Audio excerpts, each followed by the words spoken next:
Welcome. This is Ukraine Media Center Odessa. Today we have the second briefing and we welcome the Ukrainian writer Irena Karpa. We would like to speak with her of how the Ukrainian society has changed during the 8 months of the big war. Irena visited Odessa to present her new book and talk to her readers, and she's here. Welcome to Odessa and in our media center. Hello, good afternoon. So I was taking this background with Odessa with one S. I know it is a matter of discussion. You cannot write Odessa with one S in French because it will be Odessa in a different way. And they offered to write Odessa with one or double S to make it phonetically more correct in French. I feel pretty much like the monument with a dishwashing machine somewhere abroad. It's either in Prague or elsewhere. And this is a really good strolling. And, well, the day starting with humor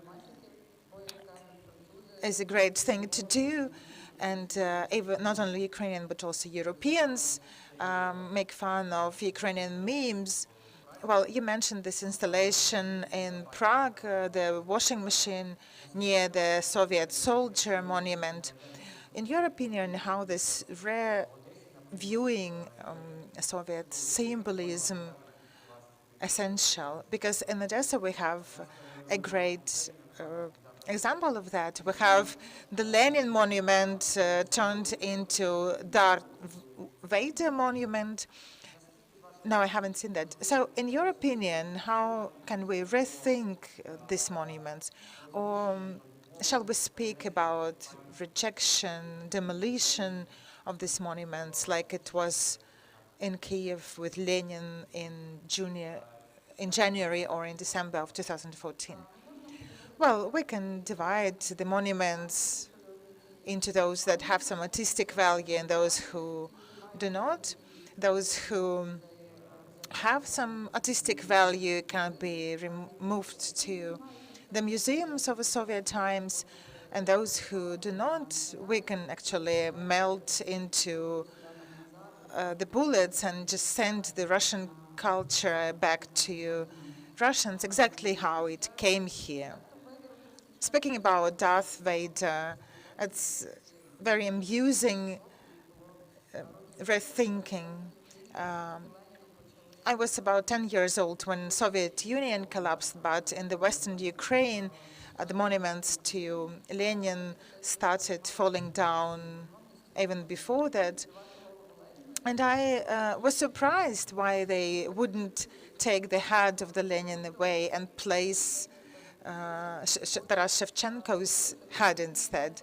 So decommunization is necessary, and there are many things, well, not many, but some things that can be saved, like mosaics, where they do not have the hammer and sickle. We can preserve them as a part of the epoch, some kind of post-constructivism, postmodernism of Soviet era. But if it has no artistic value whatsoever, we can demolish it or do something they did in Batumi when they changed their facades, which were pretty ugly, and those kind of buildings that designed actually by French architect Corbusier. They would place there some very pretty things, like placing the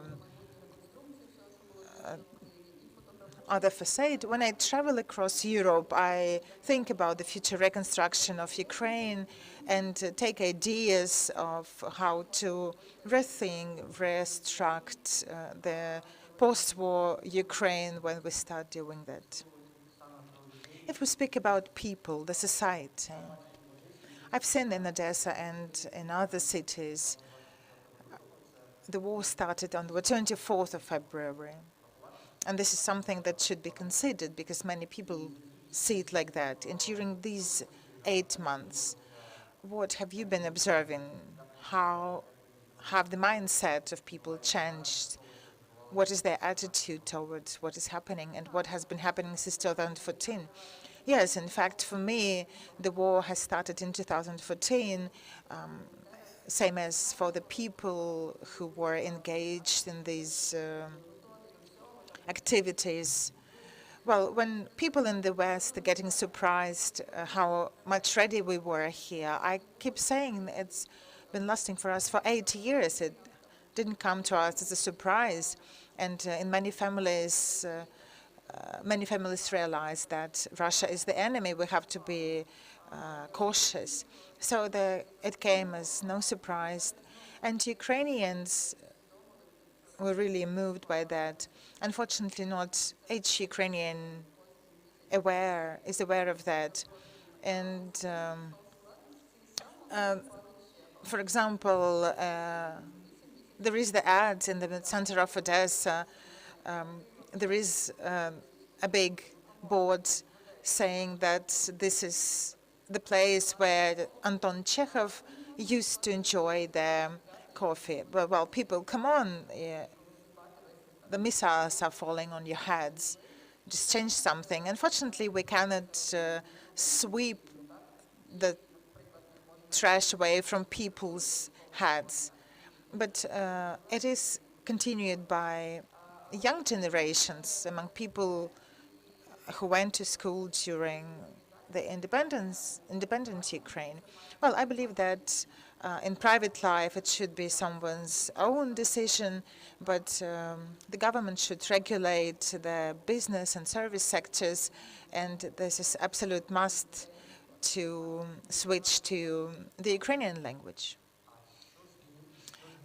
And what about things that have changed already? I've seen different patterns of behavior. For example, there are people who, no matter how rooted they were in the Russian culture, they're still Ukrainian patriots. And I can see people who, no matter how they attach to Russian culture, they start speaking Ukrainian. This is a very unique phenomenon. So I've seen many people. And please share your experience. How is this process undergoing? Yes, it is quite a curious observation because we cannot interfere people's privacy. It is more about business and public sphere. People who take these efforts and realizing they reject the occupiers' language. It happened to the parents of my friends who are over 60 years old, and it is really difficult to switch to Ukrainian. They decided to switch to Ukrainian, and now they text in Ukrainian. Even though making mistakes, it doesn't matter. It's so cool. And for me, as a citizen, as a writer, I truly appreciate that. And people, even from the generation of parents, take this effort to switch to Ukrainian. You must remember that the effort is more valuable than you making several mistakes. On the other hand, there are many people, and this is the narrative I'm trying to push forward in the West, and this is true. And Russian speaker in Ukraine doesn't mean pro-Russia. It is the myth that Russia was trying to impose entire the world. So they speak Russian, so they love Russia, and the Russian-speaking regions suffered greatly during this war, and they didn't give up and never invited Putin. So we cannot even mention giving up our territories because they speak Russian. These are our citizens there, and they have great value. And I don't even mention the soldiers in the front, soldiers who speak Russian. For example, one officer I know made a joke that it was easier during the Second World War because when back then you heard German, you knew that you have to shoot, but now you can still hear Russian, and you have to figure out if this is our soldiers or the enemy. For example, even here near the Chinese embassy, I spotted people who were listening to the Russian rapper, and the lyrics was that, "Mom, I'm going to the war," but I be like that.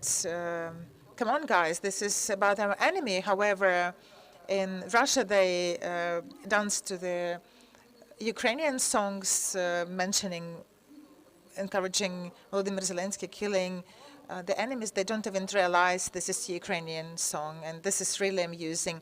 So this is our task, to avoid this inside debates, and I'm really infuriated when they say that we don't serve the Russian speakers. But well, language is very important for the conscious, and people who my language is not really exquisite.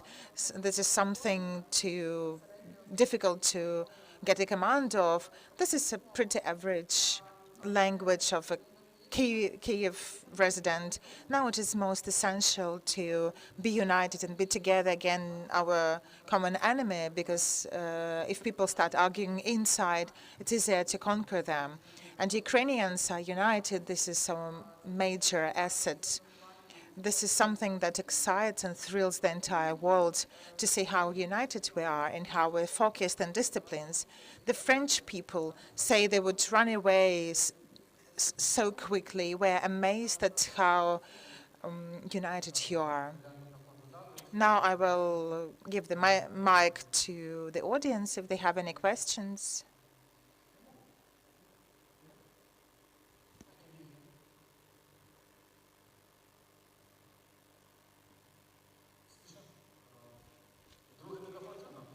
Can you hear the mic?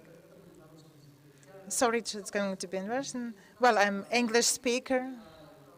Yeah, no. So please ask in Russian. Yeah, because we have a simultaneous interpreting. I'm an American. I'm an English speaker, and it doesn't mean I'm an Englishman. Our history had war, even 2 wars against Great Britain. And we still speak English. We believe this is our language.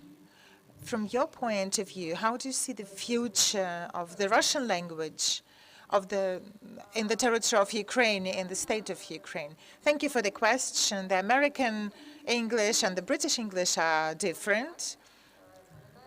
If you remember this movie, well, in this movie they were discussing what language they speak, because there's 2 different types of English. Not that I'm really concerned about the fate of the Russian language in Ukraine, because I can't care less, to be utterly honest.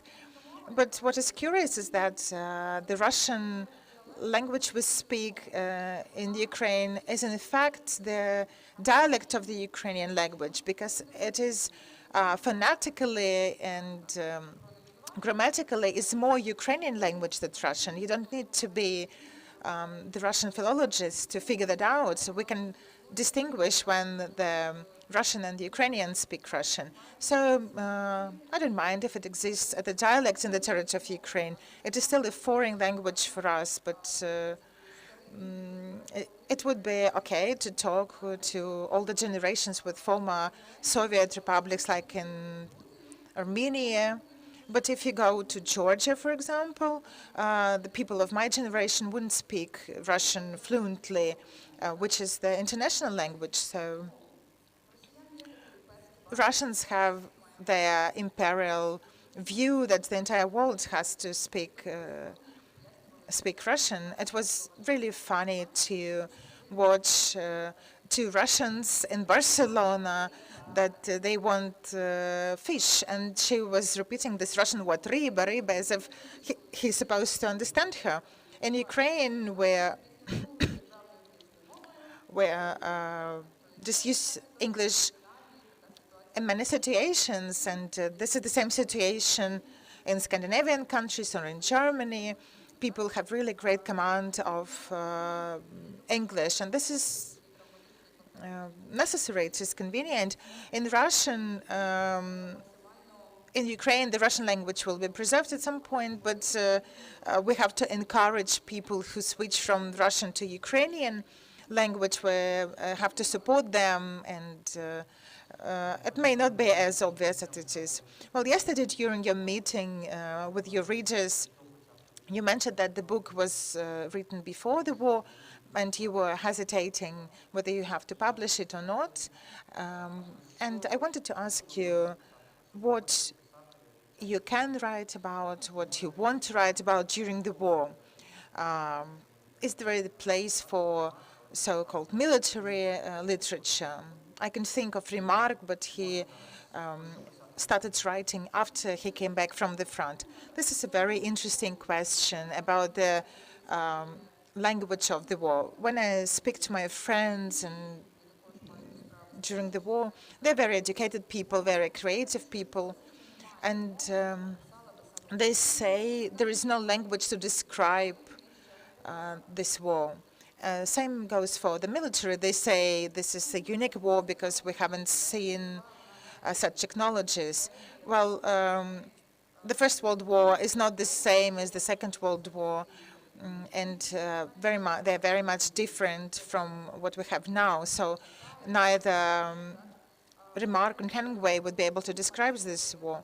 I have started my course called My Story, where people use their experience to write about the war. And there are some military girls who are defenders now, and we're looking forward for the books written by the women soldiers who write about the war. As for me, I'm making some drafts now, and the book is going to be related to war in this or another way because our reality is contaminated with this war, and will be focused on people who are divided by the war. For example, a refugee who left with her kids and her husband who is nudging her that she has to come back to have normal life, and she has 2 degrees and then still has to wash dishes to make some money. Or for example, when she's a volunteer and he works in the RAE, and some other topics like LGBT people at the front. So I need live stories. I cannot make things up. To make these true stories, to recycle them into the novels that will resonate with people. So this is really interesting to see how people's relationship transforms because of the war. So I won't make things up. I will have to talk to eyewitnesses. For example, I understand what is to be a volunteer, but I need a person who would be sincere in telling how it has been, especially those who can disclose some information. So I will be looking forward to the stories. So really, since 2014, we have had several writers who experienced personally their wartime experience, like Ilovaisk diary, and I remember how 209 soldiers were taught how to write, and they were the short story value. It was like their final examination, and it will be really interesting to look at what is coming after the victory. But the main important thing is for them to be good texts. Well, the value you mentioned, it's not like real literature, it's more therapeutic writing when people share their experience. I have the similar value of stories, and that's about people who had to flee from Ukraine and people who stay in Ukraine during bombarding the cities and people who at the front. So I'm carrying out this course made of 14 lectures with some practical exercises. and we'll see what the result is going to be. It is important to share this text to show people they're not alone and to share how you solve some problems of yours, and maybe it will help to help other people to solve this problem. So as far as I understand, you spent much time abroad, in France in particular. So in 2014, when the war has just started, there was a big spike in interest in the West, of interest to Ukraine. I've been abroad in summer of 2014 over there, and I was asked questions: what is happening? Who are fighting over there? This is the question every person in Ukraine would see. But then the war became a part of our reality, and now after February, there is a new splash of interest. Is it larger than we had in 2014? Is there something new in it? People have more clear countries who ask these questions. Sure, because this is a full-scale invasion that resonates a great deal. They send their weapon, their instructors, their humanitarian aid. Ukraine is on the news every day, a little less than it used to be. Now we now remain in some marathons and news. Of course, if something is happening in France, they're more focused on that. But something happens in Ukraine, they're waiting for more hyping events. So this is the regular rules of media that's looking for sensations. But people are really, really concerned about that. At the level of consumers, they say, oh, that's a croissant was €1, then it now €1.20. And I say, oh, you see, you were eating croissants made of Ukrainian flour. So there are many events that touches their life, so they cannot be involved in that. So now I can see they're more concerned about a nuclear weapon, unlike Ukrainians who go to work every day, go kids to daycare. I haven't seen, I don't know if you saw this memes like Ukrainians are being super serious about, well, the Ukrainians wouldn't care about the nuclear strike, and much more scared people abroad.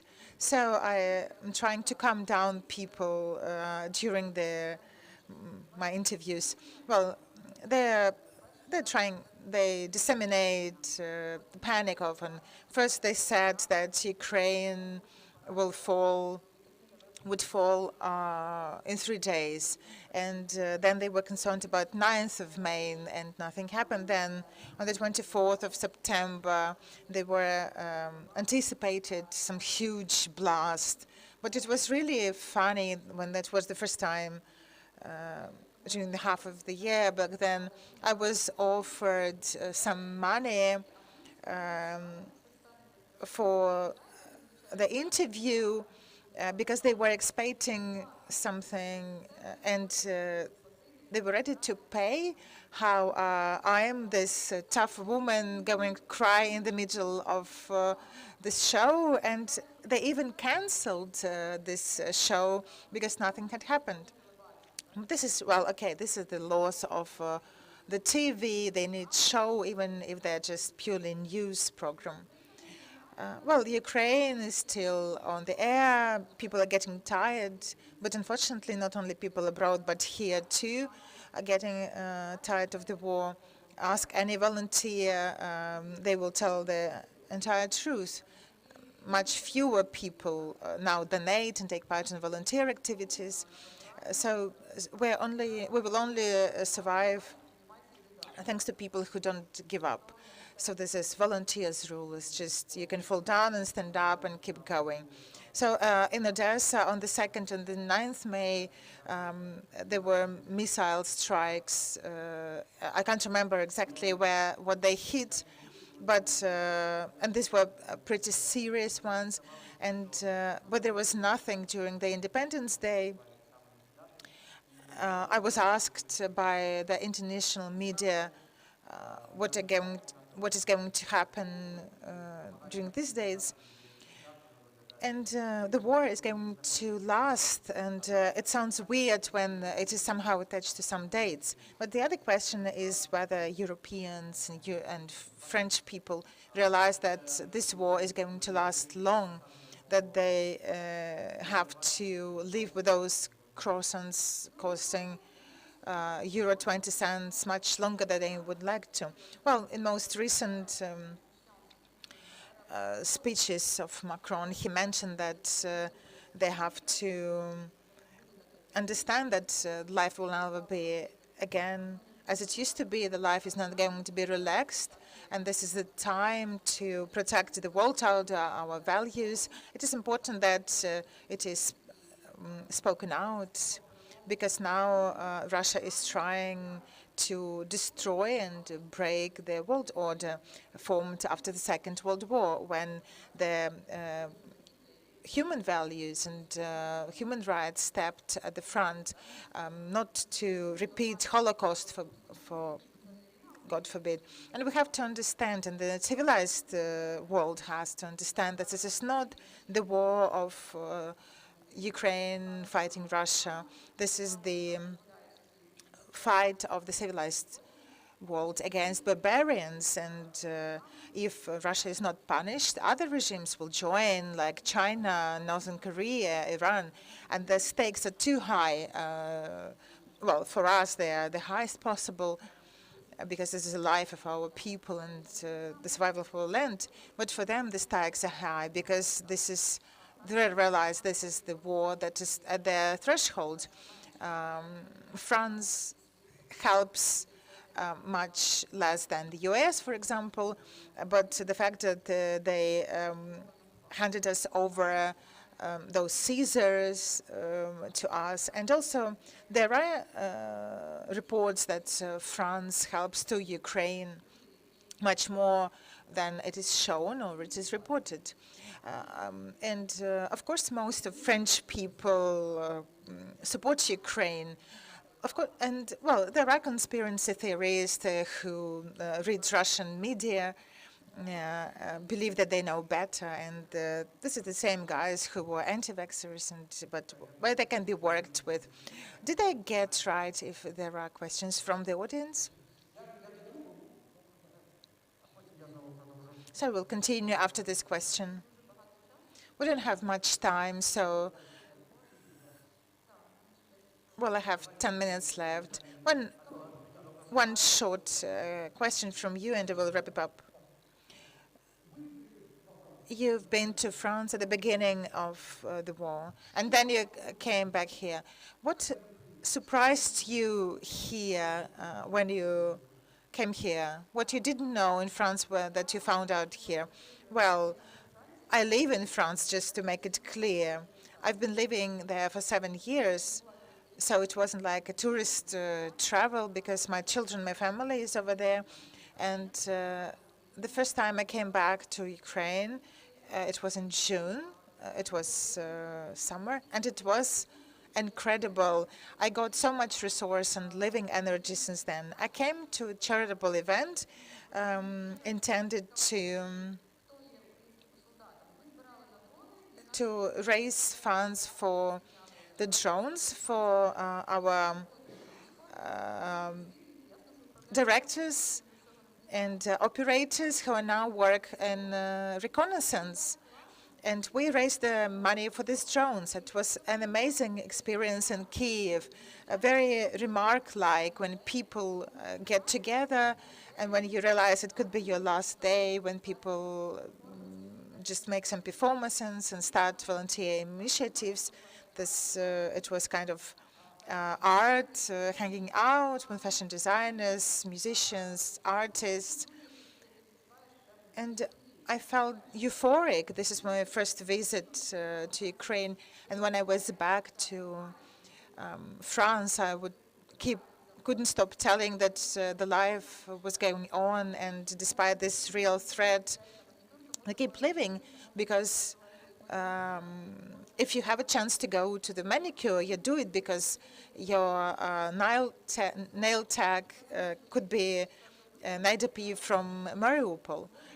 And you have to keep up with your routine, and people who live in Kyiv and Odessa, who know what it is for us to keep to our relaxed routine. And this is something I repeat to foreigners.